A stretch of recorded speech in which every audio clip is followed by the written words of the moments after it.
Quality Control Laboratories LLC, located at J.S. Cabahag Street, City of Basbas, Pagsibongan, Mando City, Cebu. Field Density Test at Silian Tower, Lahag, Cebu. Aling paraan ng soil density test ang gagamitin? Ang isang pagsubok sa compaction ng lupa ay gumagamit ng isa sa ilang mga paraan upang sukatin ang dry density at moisture content ng lupa sa lugar. Ang tatlong pinakakaraniwan ay tinatalakay dito. Ang mga resulta mula sa mga field test na ito ay inihahambing sa mga resulta ng proctor test ng parehong lupa na itinatag sa laboratorio at ang ratio ay ipinahayag bilang porsyento ng compaction. Ibang paraan ng field density testing. Nuclear density test. Tinutukoy ng mga nuclear density gauges ang density ng lupa sa pamamagitan ng pagsukat ng gamma radiation transmission sa pagitan ng probe na naglalaman ng radioactive cesium-137 o iba pang source at Geiger-Müller detection sensors sa base ng gauge.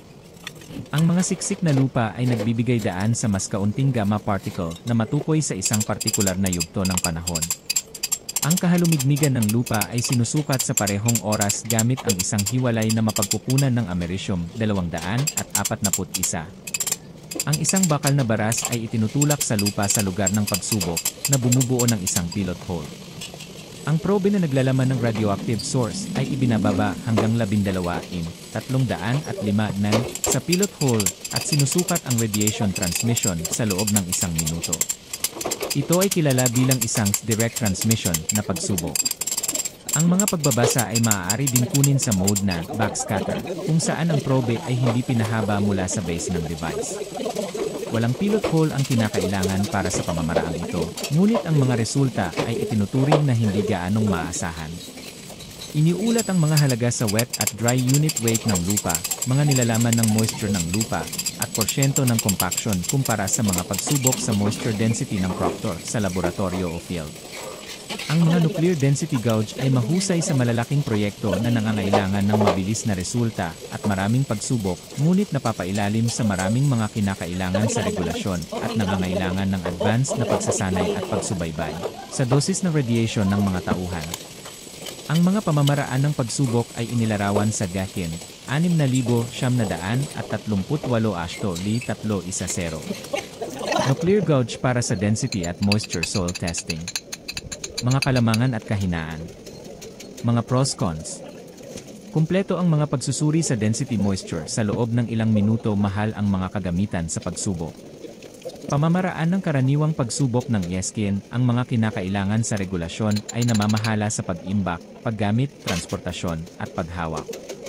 Ang katumpakan at pag-uulit ay katanggap-tanggap para sa mga operasyon sa field. Ang mga alalahanin sa kaligtasan ay nangangailangan ng pagsubaybay sa mga tauhan sa pamamagitan ng mga badge ng dosimeter. Maaaring isama ng electronics ang data logging at pag-uulat ng lokasyon function. Nangangailangan ang mga operator ng advanced na pagsasanay sa kaligtasan at sertipikasyon. Ang pinakamainam na paraan para sa malalaking proyekto na nangangailangan ng maraming pagsubok bawat araw ang electronics ay maaaring maging sensitibo sa malupit na kapaligiran. Maaaring gamitin sa isang malawak na hanay ng mga uri ng lupa. Ang mga pagbabasa ay sensitibo sa labis na mga void. Higit pa sa mga resulta ng pagsusulit. Ang bawat isa sa iba't ibang paraan ng pagsasagawa ng mga pagsubok sa density ng compaction ng lupa ay may mga pakinabang at disadvantages. Ang ganap na katumpakan ng anumang paraan ay hindi isang naayos na issue, ngunit lahat sila ay gumagawa ng mga resulta na maaasahan at maaaring tanggapin ng mga team ng disenyo at mga otoridad sa regulasyon kapag naisagawa ng maayos. Ang pinakamahalagang salik para sa wastong pag-install ng earthwork ay ang kadalubhasaan ng mga may kaalamang tauhan, maging sila ay mga technician, equipment operator, o project superintendent.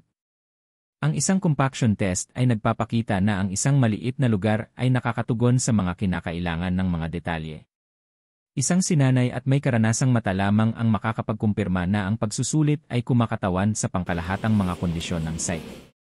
We are open from Monday to Saturday. Thank you for watching.